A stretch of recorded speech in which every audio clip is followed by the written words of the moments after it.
दोस्तों एक बार फिर से नमस्कार। नाम वही गोपीचंद चौधरी है और बात करेंगे हम लगभग आधे घंटे कुछ ऐसे प्रोडक्ट्स के बारे में जिनके बारे में जानकारी होना बेहद जरूरी है।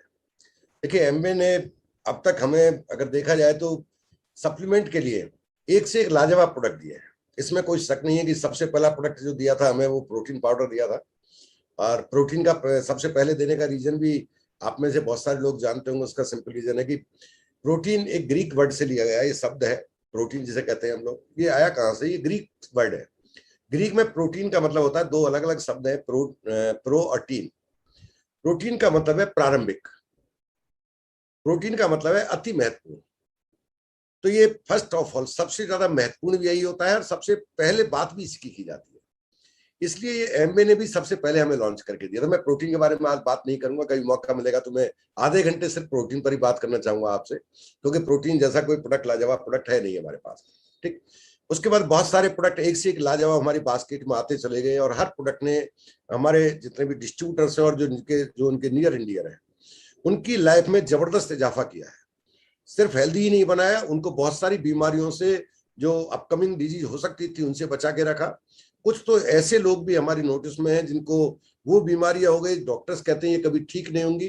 इन प्रोडक्ट्स की वजह से उन बीमारियों में भी उनको बहुत अच्छा खासा इंप्रूवमेंट नजर आया, वो बिल्कुल बीमारियों से मुक्त भी हो गए। इसी कैटेगरी में एक खास प्रोडक्ट अभी मैंने लॉन्च किया है, आपने सुन लिया होगा और आपके पास शायद ये आ भी गया होगा। ये प्रोडक्ट है, इस प्रोडक्ट का पूरा नाम है विटामिन डी प्लस। अब ये डी प्लस क्या है, पहले इसको थोड़ा समझ लेते हैं। डी प्लस क्या है? इसमें विटामिन डी का एक खास टाइप विटामिन डी3 है, इसके अंदर विटामिन के2 है, इसके अंदर क्वारसेटिन एंड लिकोरिस का एक खास फॉर्मूला है। और इन तीनों के बारे में डिटेल में हम बात करेंगे लगभग आधे घंटे, क्योंकि मेरा ये मानना है कि यदि प्रोडक्ट को हमने ठीक से समझा तो मेरा जो यकीन है वो ये है कि एमबे को इसे सबसे पहले लॉन्च कर देना चाहिए था। इससे बेहतर प्रोडक्ट कोई हो ही नहीं सकता था एक आम इंसान की जिंदगी के लिए। अब किया है तो अब हमें इसको इतना विद रेस्पेक्ट इसको एक्सेप्ट करना है लाइफ में कि हमारी लाइफ में इससे बेहतर प्रोडक्ट कोई शायद ही कोई और आएगा आने वाले टाइम में। उसका रीजन क्या है कि विटामिन डी को, ये एक विटामिन है और ये फैट सॉल्युबल विटामिन है। विटामिन डी के 3 अलग अलग नाम है, आपने सुने होंगे। विटामिन डी एक कॉमन वर्ड है, विटामिन D1 D2 D3 का। विटामिन डी के पहला नाम है विटामिन डी, जिसे सब जानते हैं, मोस्ट पॉपुलर नाम। इसका दूसरा नाम है सनशाइन विटामिन, यानी कि ये विटामिन सूर्य की रोशनी में हमारे शरीर इसको खुद जनरेट करता है। ये कहिए कि एकमात्र विटामिन है जिससे हमारा शरीर पैदा कर लेता है। मोस्टली हमारा जो शरीर है उसमें विटामिन के सोर्स उसको बाहर से दिए जाते हैं। हमारा शरीर विटामिन बनाता नहीं है ना, विटामिन के सोर्स को सेग्रेट करता है, बनाता नहीं है। एकमात्र विटामिन है जिसे शरीर खुद प्रोड्यूस कर सकता है, लेकिन सूर्य की प्रेजेंस में करता है ऐसा वो। इसको कुछ लोग हार्मोन भी कहते हैं, क्योंकि ये ऐसा गुण रखता है जो ये हार्मोन की तरह काम करता है, जिसको खुद बना सकती है बॉडी उसे हार्मोन कहते हैं, जिसे बाहर से लिया जाता है उसे विटामिन कहते हैं। चूंकि इसे बाहर से भी लिया जा सकता है और शरीर बना भी सकता है, इसलिए इसे विटामिन के साथ साथ हार्मोन भी कहते हैं कुछ लोग। और इसका तीसरा नाम है that is happy vitamin. Happy vitamin इसको इसलिए कहते हैं कि एक ऐसा विटामिन है जो आपकी जिंदगी को खुशियों से भर देता है।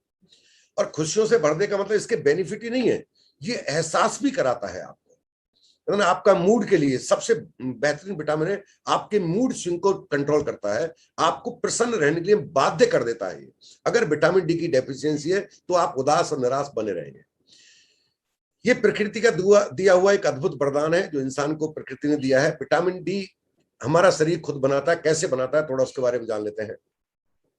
एक्चुअल में जो भी हम खाना खाते हैं, कुछ फूड ऐसे हैं जो रिच विटामिन डी सोर्स से भरपूर है ना, जिनके अंदर उसमें सबसे पहला अगर नाम दिया जाए तो वो नाम आता है आपका एग का। और एग में भी वो वाला हिस्सा जो येलो पार्ट है।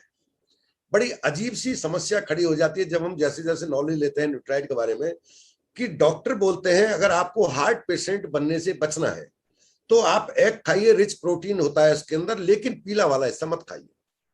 दूसरी तरफ विटामिन डी की ट्रेनिंग लेते हैं तो समझ में आता है यदि आपको खुश रहना है तो पीला वाला हिस्सा खाइए। अब एक चीज बताइए भाई साहब, हार्ट पेशेंट बनेंगे तो खुश कैसे रहेंगे?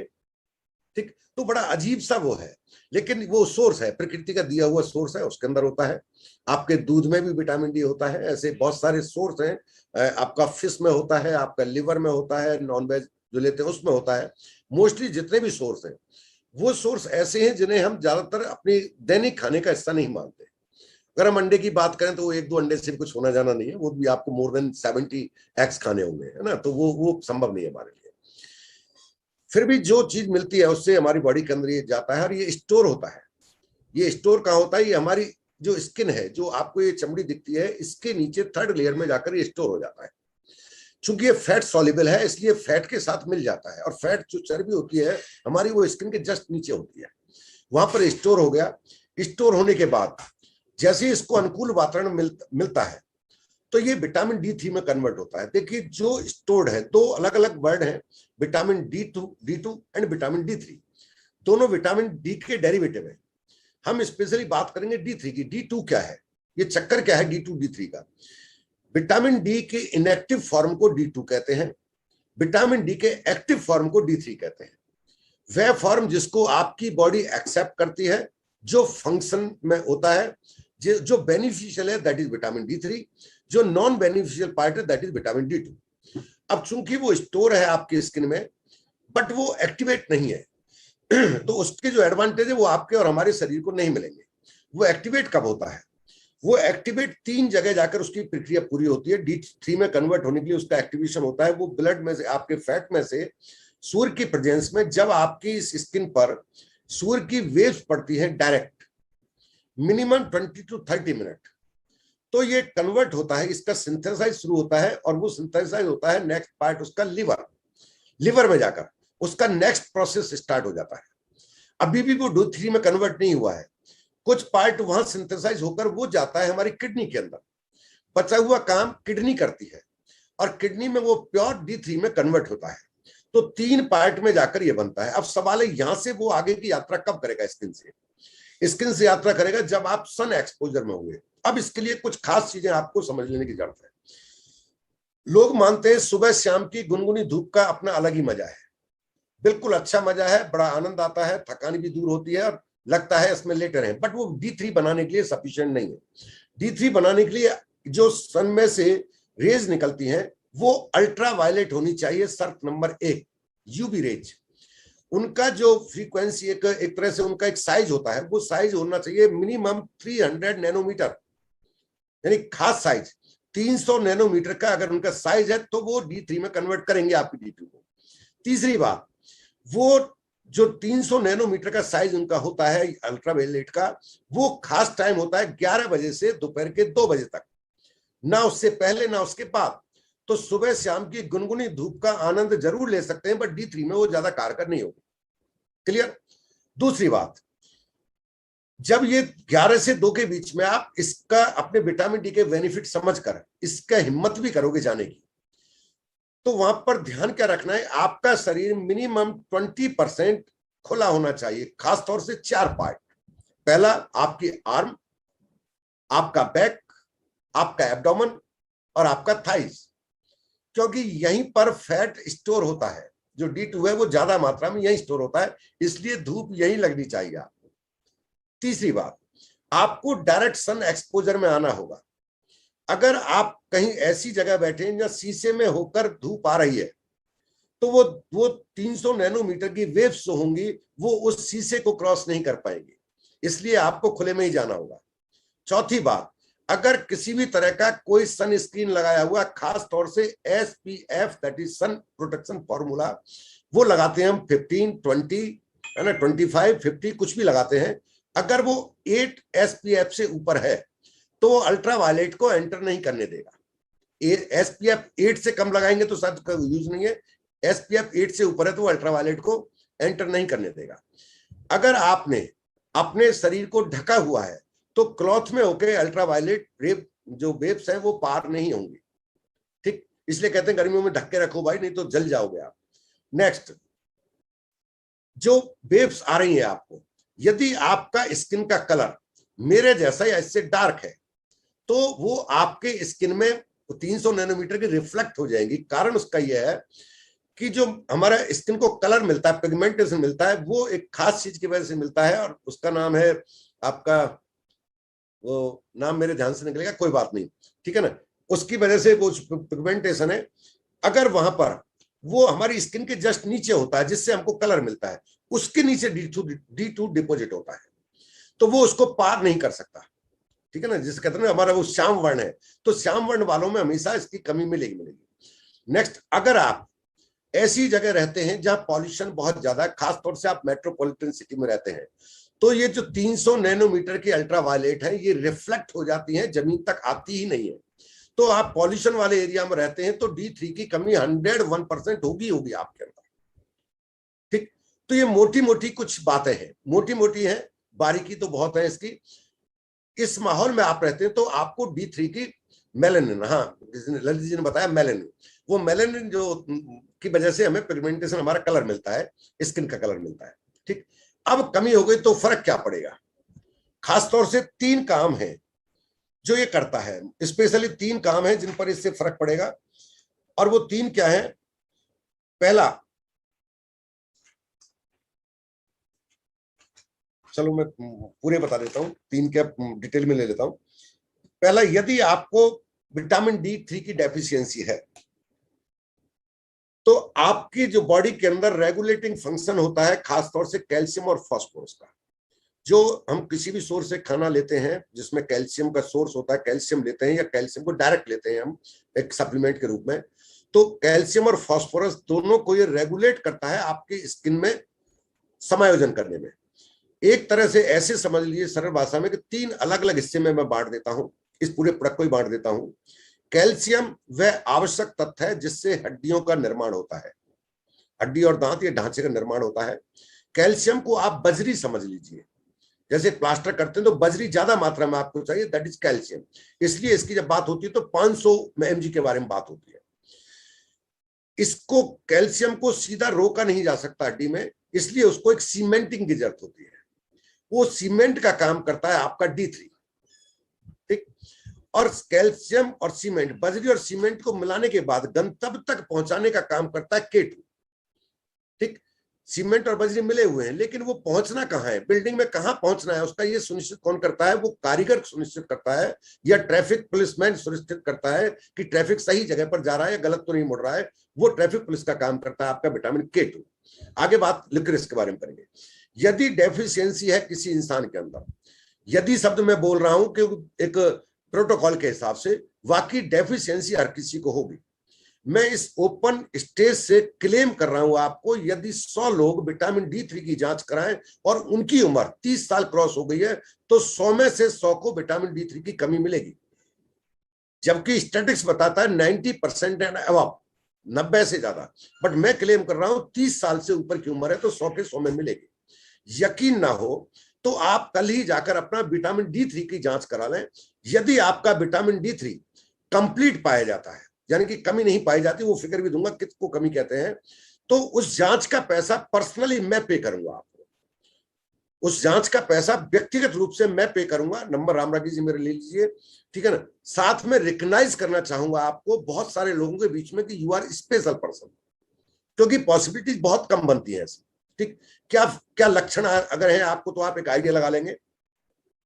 ये नॉर्मल इम्यून सिस्टम फंक्शन को फैसिलिटेट करता है। नॉर्मल इम्यून सिस्टम का मतलब है कि हमारे सिस्टम जो इम्यूनिटी है हमारी शरीर की, उसको ऑप्टिमम लेवल पर रखने का, मेंटेन करने का काम करता है विटामिन D3।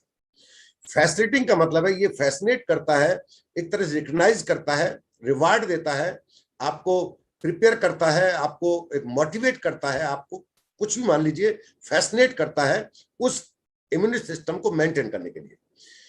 ये रिस्क को रिड्यूस करता है, खासतौर से मल्टीपल स्क्लेरोसिस, एक ये खतरनाक बीमारी है। मल्टीपल स्क्लेरोसिस का मतलब है हमारी नसों के अंदर, आर्टरी हो, वेन हो या नर्व हो, इनके अंदर एक प्रोटेक्शन लेयर होता है। अगर हमारा इम्यून सिस्टम डिस्टर्ब हो जाए या एक्सिस लेवल पर काम करने लगे किसी कारण से, तो वो डैमेज होने लगती है।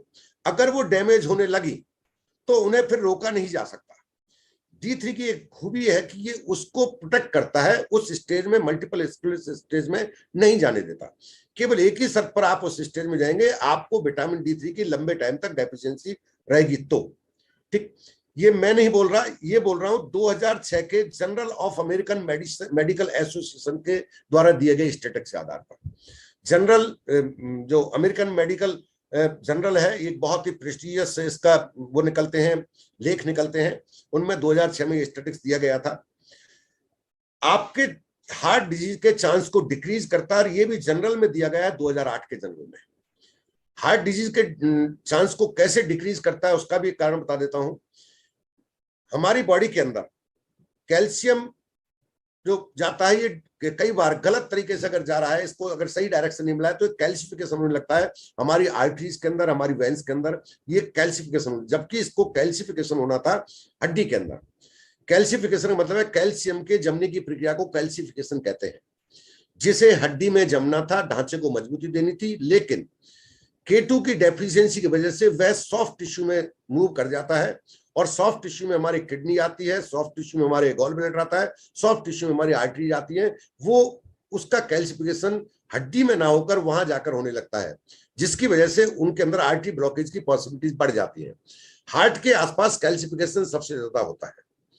हार्ट के अंदर ब्लॉकेज को देखने के लिए दो मुख्य जांचें होती हैं, जिनको आप अच्छी तरह जानते हैं। एक के बारे में तो पॉपुलर है, उसे कहते हैं जी एंजियोग्राफी, है ना। एंजियोग्राफी में एक वायर डाला जाता है, लेंस उसके अंदर जुड़ा होता है, वो वायर आपकी नसों के अंदर जाकर उनकी स्थिति देखता है कि उसके अंदर कैल्सिफिकेशन और कोलेस्ट्रॉल दोनों डिपॉजिट तो नहीं है। दूसरी जांच होती है जिसको कहते हैं सीटी एंजियोग्राफी, उसमें वायर नहीं डाला जाता, आपके हार्ट बीट को बिलो 50 कर दिया जाता है, दवाइयों के द्वारा उसको कंट्रोल कर दिया जाता है, शांत कर दिया जाता है। जब वो 50 से नीचे आता है तो हाई रेडिएशन के द्वारा उसकी बहुत फास्ट स्लाइस काटी जाती है। स्लाइस का मतलब है उसको अलग अलग फोटो खींचे जाते हैं, जिसमें ये देखा जाता है इसमें ब्लॉकेज तो नहीं है। वो एक एक्यूरेट एग्जाम है, यानी कि CT angiography much better than angiography. Angiography में कभी भी एक्यूरेसी नहीं होती, एक आइडिया होता है, इसलिए उसको पॉइंट में नहीं दिया जाता 80-90। एक ही एंजियोग्राफी को एक डॉक्टर बोल देगा 80% ब्लॉकेज है, दूसरा 90, तीसरा 70 ही बोल सकता है, क्योंकि एक्यूरेसी नहीं होती। बट सीटी एंजियोग्राफी में एक्यूरेसी होती है, उसमें रिटर्न में दिया जाता है 72%, 75% रिटर्न में मिलता है आपको, क्योंकि वो नापा जा सकता है, उस रेडिएशन की वजह से उसको एक्यूरेट नापा जा सकता है। लेकिन अगर आपकी उम्र 50 और 55 से ज्यादा है तो इस जांच के लिए डॉक्टर आपको मना कर देगा, बोलेगा कि अब इसमें तस्वीर साफ नहीं आएगी, आपका रेडिएशन जब हम एक्सरा देंगे तो वो साफ नहीं आएगा। उसका कारण क्या है कि आपका हार्ट के जो आर्टरी, मेन आर्टरी के चारों तरफ कैल्सिफिकेशन बढ़ गया है। 50 साल के बाद कैल्सिफिकेशन ज्यादा मात्रा में, तो जब तस्वीर लेंगे तो कैल्सिफिकेशन ज्यादा आएगा एक्यूरेट पिक्चर की बजाय, ठीक। तो ये उस कैल्सिफिकेशन की प्रक्रिया को रोकता है, इसलिए ये हार्ट डिजीज में बेनिफिशियल है। और ये क्या करता है, ये फ्लू के जो अटैक है उसके नुकसान को और उससे होने वाले नुकसान को कम करता है। ये भी दिया गया 2010 के जनरल में। 2010 के जनरल में खासतौर से फ्लू पर एक डिजीज आई थी, जैसे आज कोविड है, ऐसे वायरल आया था जब, जैसे फ्लू कहते हैं, और उसमें बहुत सारे लोगों की डेथ ऐसे ही गई थी, ठीक है, जैसे आज इसमें गई थी, वो भी एक वायरस अटैक था।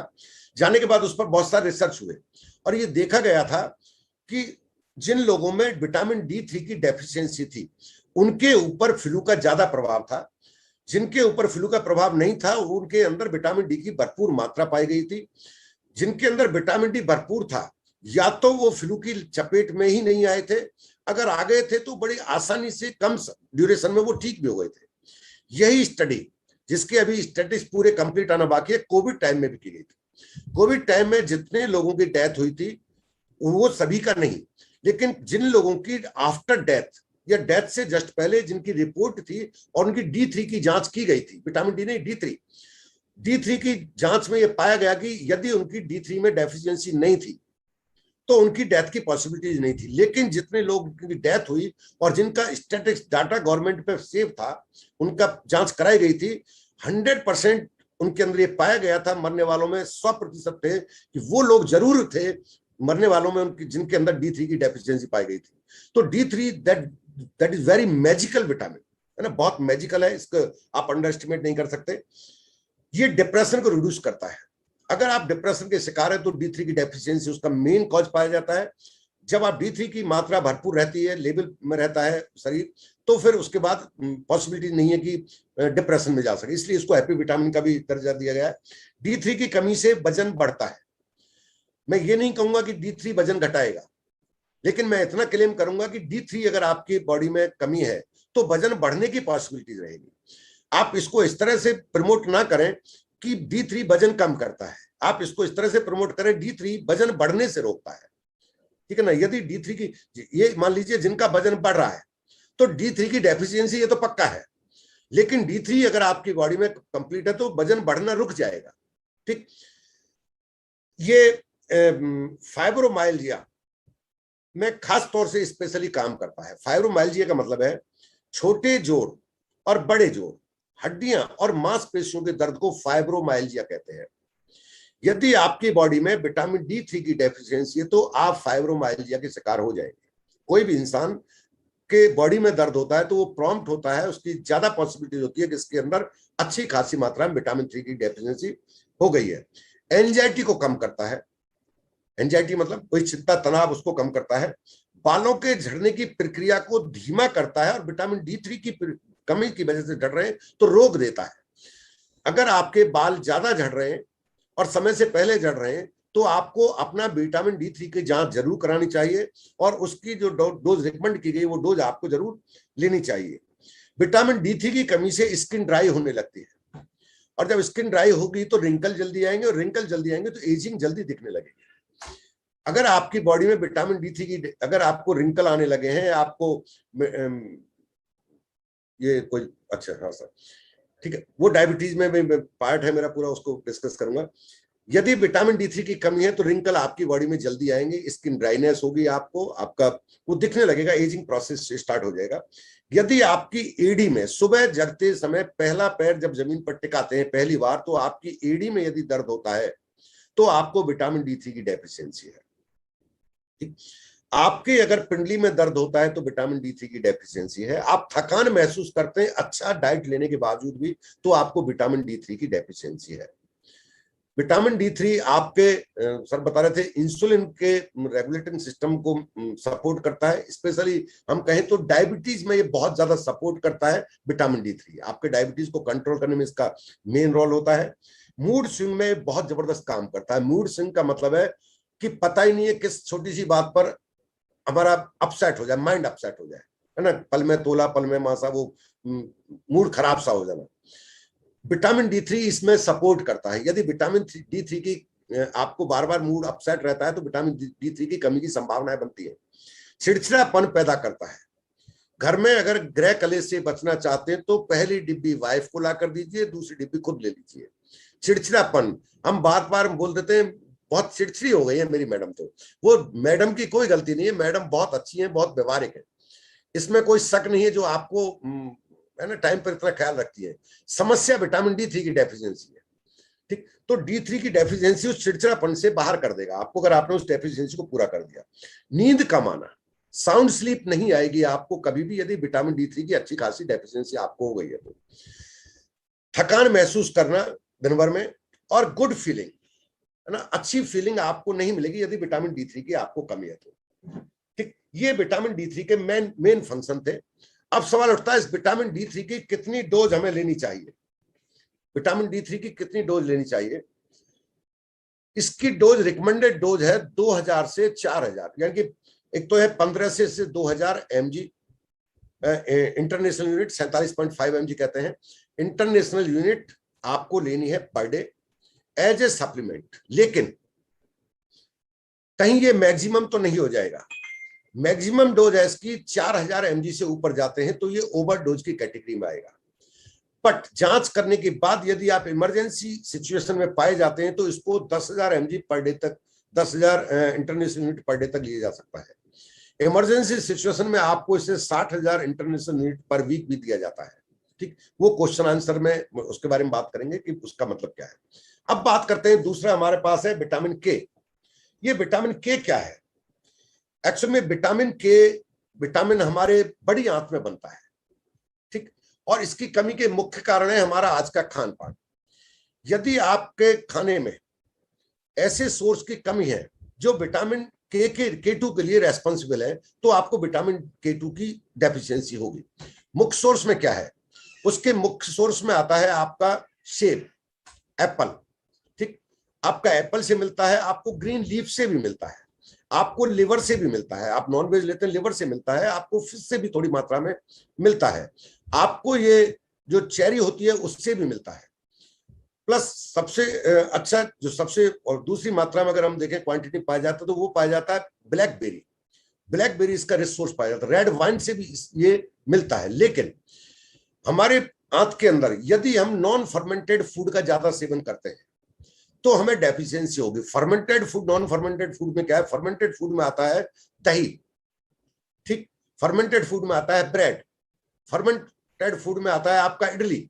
ये फर्मेंटेड फूड है, जिनको कहते हैं ना फर्मेंटाइज किया जाता है थोड़ी देर के लिए, वो उसकी डेफिशिएंसी होगी तो K2 की डेफिशिएंसी बॉडी में अपने आप होती चली जाएगी। अगर हम इसके बारे में डिटेल में बात करें तो ये ज्यादा इंपॉर्टेंट मानता हूं मैं इसको। ये हमारे ब्लड वेसल्स के कैल्सिफिकेशन को रिड्यूस करता है।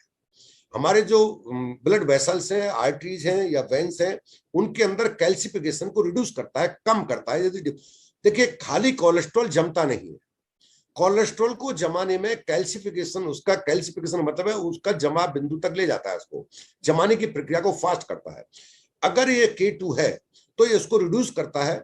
ये बोन और हार्ट की हेल्थ को इंप्रूव करता है, और बोन और हार्ट की हेल्थ को इंप्रूव करने में बोन डेंसिटी को इंक्रीज कर देता है। दिल के चारों तरफ जो आर्टरी है उसके कैल्शियम डिपॉजिट के रिस्क को रोकता है।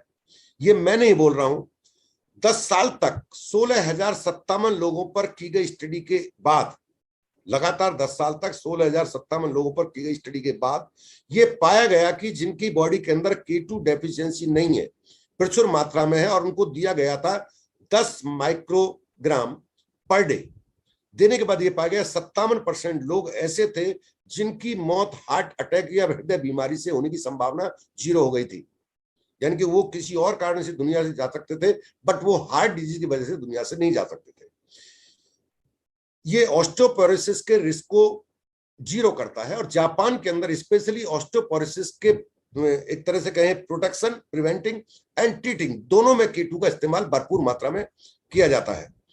3 साल तक 244 ऐसी महिलाओं पर जो पोस्ट मोनोपॉज की शिकार थी, आफ्टर पोस्ट मोनोपॉज 244 महिलाओं पर इसका रिसर्च किया गया, और पाया गया कि उनके अंदर एज रिलेटेड ऑस्टियोपोरोसिस, ऑस्टियोपोनिया की संभावनाएं घट गई थी। ठीक, तो उनके लिए बेहद जरूरी है। स्पाइनल फ्रैक्चर को 60% संभावना को, स्पाइनल फ्रैक्चर जो अपने आप स्पाइनल फ्रैक्चर एक एज के बाद होने लगता है, छोटा सा झटका लगने पर होने लगता है, उसकी संभावना को 60% घटा देता है। हिप फ्रैक्चर की संभावना को 77% घटा देता है, और नॉन स्पाइनल इंजरी की पॉसिबिलिटीज को 81% रिड्यूस कर देता है। ये सब मैं बोल रहा हूं, डाटा बोल रहा हूं, तो मैं किसी ऑथेंटिक बेस पर बोल रहा हूं, तो आप उस पर बिलीव कर लीजिए, ठीक है ना। यूं ही मेरा अंदाजा का इसमें कुछ भी नहीं है, ठीक। ये डेंटल हेल्थ को इंप्रूव करता है, और क्लिनिकल स्टडी पाई गई है कि लिवर कैंसर को की संभावना को घटा देता है। ये क्लिनिकल स्टडी है, लिवर कैंसर की पॉसिबिलिटीज को ये K2 घटा देता है। 11,000 लोगों पर स्टडी करने के बाद ये पाया गया जिनके अंदर K2 की डेफिशिएंसी नहीं है, ऐसे लोगों को या K2 सप्लीमेंट देने के बाद जो 10 माइक्रोग्राम उनको देने के बाद ये पाया गया कि 11,000 लोगों पर 63% संभावना को घटा देता है प्रोस्टेट कैंसर की को।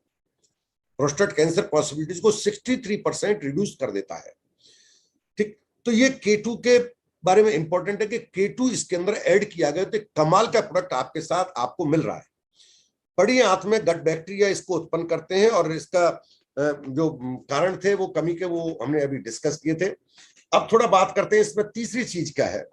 इसमें तीसरी चीज है क्वारसिटिन, और क्वारसिटिन के साथ साथ दिया गया है इसके अंदर लिकोरिस। लिकोरिस तो मुलेठी को कहते हैं, लेकिन क्वारसिटिन क्या है, इसका नाम कभी हमने पहले सुना नहीं था। एक्चुअल में क्वारसिटिन और मुलेठी यानी लिकोरिस, ये दोनों एक बॉटनिकल कंपोजिशन बनाते हैं, और ये इतने कमाल का कंपोजिशन है कि जब एमबे के न्यूक्लियोटाइड कॉर्पोरेशन ने इस पर स्टडी किया था, बहुत लंबे टाइम तक रिसर्च किया, तो खुद आश्चर्यचकित हो गए। इससे पहले, न्यूक्लियोटाइड से पहले इस पर रिसर्च ज्यादा नहीं हुए थे, और रिसर्च के बाद इसकी सही डेरिवेटिव, इनके सही कंटेंट्स को अगर दोनों में से लिया जाए और उसका एक कंपोजिशन बनाया जाए तो इसके मैजिकल रिजल्ट आते हैं, और उस रिजल्ट को पेटेंट करा लिया न्यूक्लियोटाइड कॉर्पोरेशन ने। एमबे कॉर्पोरेशन का वो पेटेंटेड है, इसलिए इसके साथ जुड़ा हुआ पेटेंटेड क्वारसिटिन एंड लिकोरिस, ठीक। ये एक्चुअल में क्वारसिटिन के अलग अलग सोर्स है, ये अलग अलग सोर्स से आपको मिलता है। क्वारसिटिन जो मिलता है ये आपको ब्लैकबेरी से बहुत अच्छी मात्रा में मिलता है, सेब में बहुत ज्यादा मात्रा में होता है, इवन 100 मिलीग्राम की जो डोज है जो हमारे इसके अंदर डाली गई है, ये अगर इतनी मात्रा में चाहिए तो आपको 18 सेब, बड़े वाले 18 सेब आप लेंगे तो आपको उतना इससे मिल जाएगा। ठीक, इसका मतलब है सेब में भरपूर मात्रा में पाए जाने के बावजूद भी आपको जो एक टैबलेट में दिया जा रहा है उसके लिए 18 सेब आपको खाने पड़ेंगे, या एक टैबलेट खा लीजिए। कि साहब इसका रोल क्या है, आखिर ये हमारी समझ से बाहर है कि आखिर काम क्या करता है। मैं इसके बारे में थोड़ा सा आपको बता देता हूँ ये काम क्या करता है। इसके तो एक से एक लाजवाब है। ये एक फ्लैवनॉइड है, फ्लैवनॉइड रिच एंटीऑक्सीडेंट। और कितना रिच एंटीऑक्सीडेंट है इसके बारे में रिटर्न में स्टडी है, वो बताती है कि इसका जो एंटीऑक्सीडेंट है much strong than vitamin C, vitamin A and vitamin E, तीनों के कंपोजिशन से ज्यादा ताकतवर एंटीऑक्सीडेंट है। अब ये कौन सा वाला एंटीऑक्सीडेंट है? ये एक खास किस्म का एंटीऑक्सीडेंट है। एंटीऑक्सीडेंट करते क्या है? फ्री रेडिकल के अटैक को घटाता है। फ्री रेडिकल क्या करता है? फ्री रेडिकल दो प्रोसेस होते हैं, एक तो होता है किसी चीज का बनना और एक होता है किसी चीज का टूटना। ठीक, ये कहते हैं ना जनरेशन, रीजनरेशन एंड डीजनरेशन।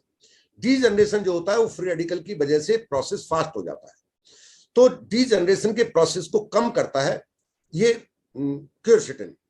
ठीक, इसका जो एंटीऑक्सीडेंट है स्पेशली ये दो जगह बेहद जबरदस्त तरीके से काम करता है। एक तो काम करता है हड्डियों की सेल जो होती हैं उनके ऑस्टियोब्लास्ट एंड ऑस्टियोक्लास्ट, ऑस्टियोब्लास्ट कहते हैं रीजनरेशन को और ऑस्टियोक्लास्ट कहते हैं डीजनरेशन को, टूटना।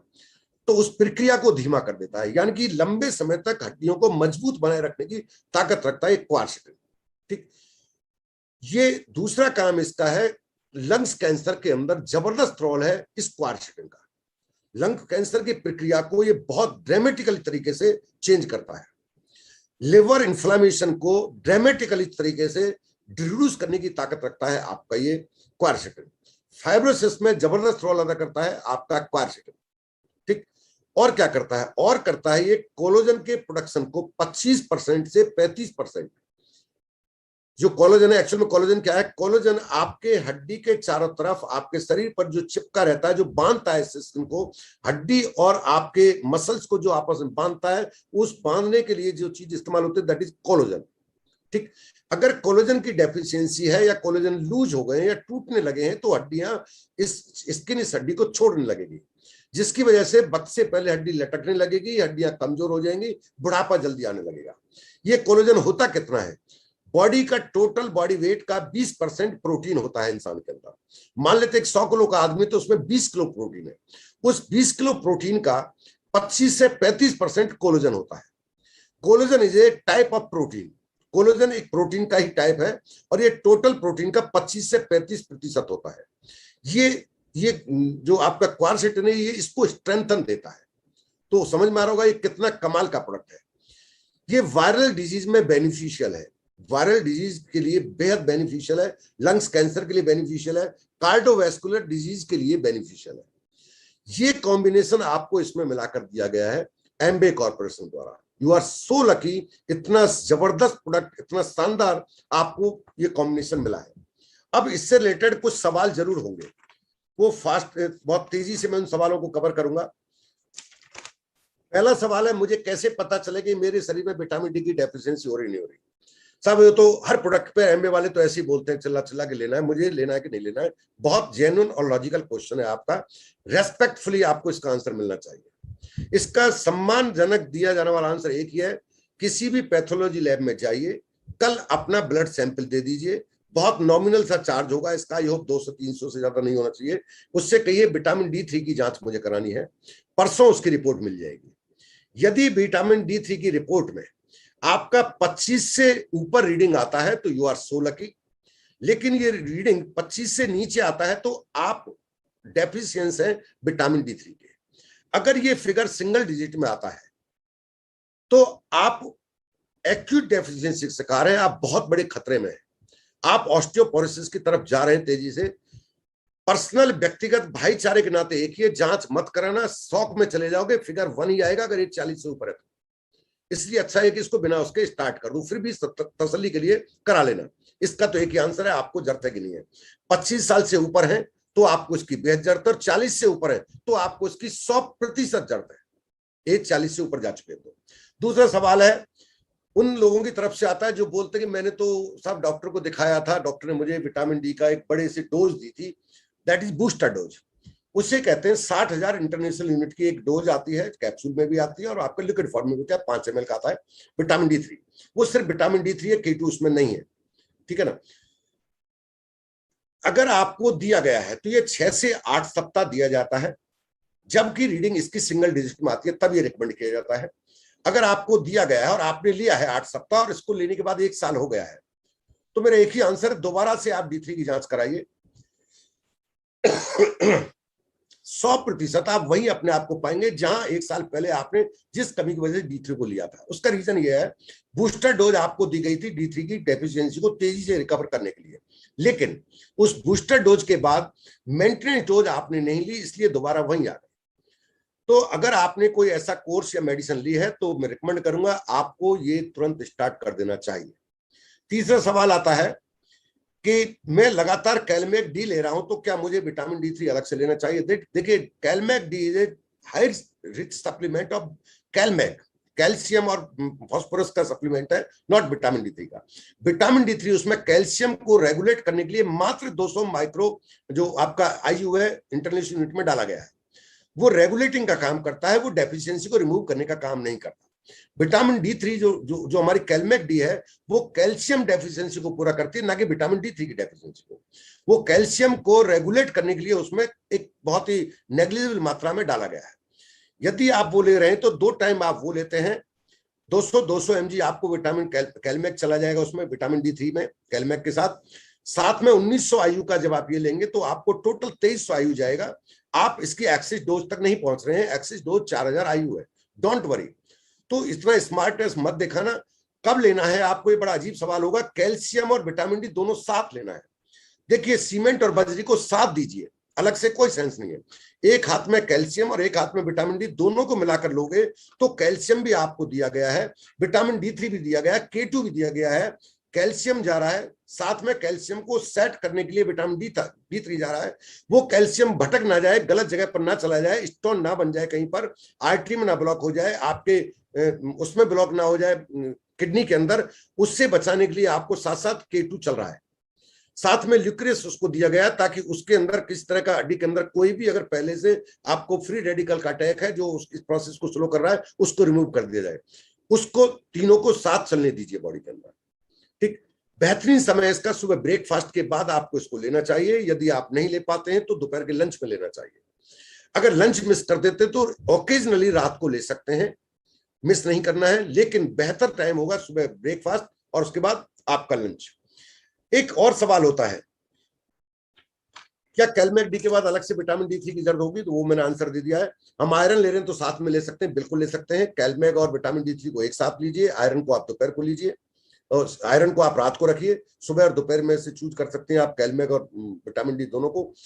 कैल्शियम और आयरन के साथ आपको सिर्फ 3 घंटे का बेहतर गैप होता है, 30 मिनट से 3 घंटे का गैप रख लीजिए, आप उसको ले सकते हैं। लेकिन आयरन का अपना अलग फंक्शन है और विटामिन डी3 का अपना अलग फंक्शन है। अब एक अजीब सवाल लोगों को आएगा, और खासतौर से कल जन्माष्टमी पर जरूर आएगा, साहब इसके ऊपर रेड मार्क है, क्या ये हम ले सकते हैं? हाँ जी, बहुत वो है, क्योंकि हम तो रेड मार्क वाले का मतलब है हम नॉन वेज है इसमें, वो इसलिए दिया नहीं लेंगे। देखिए, इसका जो मेन सोर्स है वो भेड़ की ऊन के अंदर पाया जाता है लिनोनिन। लिनोनिन एक तत्व है जो भेड़ की ऊन में पाया जाता है, उसमें से हमने विटामिन डी3 को लिया है, वो हमारा सोर्स है, ठीक। तो हमने ना तो भेड़ को काटा है ना भेड़ के मांस का इस्तेमाल किया है। फिर भी इसका सिंपल सीधा सच्चा सरल एक ही आंसर है मेरे पास। यदि आने वाले सर्दियों में आप ऊनी स्वेटर नहीं पहने, आप शॉल, मफलर या कोई भी ऊनी चीज से दूर रख सकते हैं अपने आप को, तो आपको इससे भी दूर रखना है। यदि आप ऊनी कपड़ा पहनते हैं तो आपको विटामिन डी3 लेने से परहेज नहीं करना चाहिए। और लास्ट क्वेश्चन है मेरा जो लोग करते हैं, साहब इसे कब तक लेना है? और इसका भी सीधा आंसर है मेरा, जब तक इस अस्थि पंजर ढांचे को खड़े देखना चाहते हो तब तक लेना है। आप चाहते हो ढांचा बिखर जाए, आप चाहते हो ढांचे की कोई अहमियत नहीं है, तो इसे कभी बंद कर सकते हो। और चाहते हो मरते दम तक यूं शरीर सीधा रहे, ना कमर दुखे, ना आहू निकले, ना कुछ नहीं निकले, तो आपको इसको रेगुलर लेना चाहिए। 18 साल से बड़े सभी को घर में मैंडेटरी कर देना चाहिए। यू आर सो लकी कि आपको जाते जाते इस साल में एमबे ने इतना बड़ा तोहफा दिया है, जिसके लिए आपको एमबे का शुक्रगुजार होना चाहिए। आज ही खरीदिए, नहीं लिया है तो ले लीजिए। एटलीस्ट 2, 3, 4 पैक आपके पास होनी चाहिए। महीने की एंड दो दिन बचे हैं, उसमें यदि आप टीएनए करते हैं तो आप सही मायने में एमबे बिजनेस को बिल्ड कर रहे हैं। और आप इसे टीएनए नहीं करते हैं, अभी भी आप सोचते हैं अगले महीने लूंगा, तो मैं नहीं समझता आप एमबे में थोड़ा भी सीरियस है। Thank you very much. Back to host.